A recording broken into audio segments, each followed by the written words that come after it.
Hello అందరికీ, ఇది millet dosa. చూడండి, మిల్లెట్లో ఉంటాయి కదా, ఒక 2-3 రకాలను కొద్దిగా వేసి చేసిన దోశ. 1 గంట. ఇది మామూలే, కాకపోతే దోశ మిల్లెట్. బీట్రూట్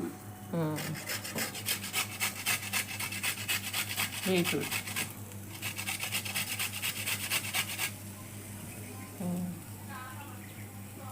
బాగుంది కదా.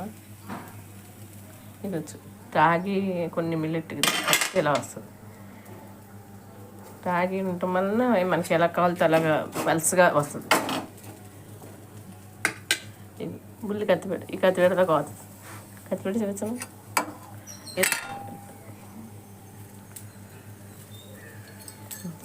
ఇది నా ఫేవరెట్. ఈవిడ ఉంటే ఇంకా చట్నీలో అవసరం లేదు. బాగుంది కదా. Bye bye.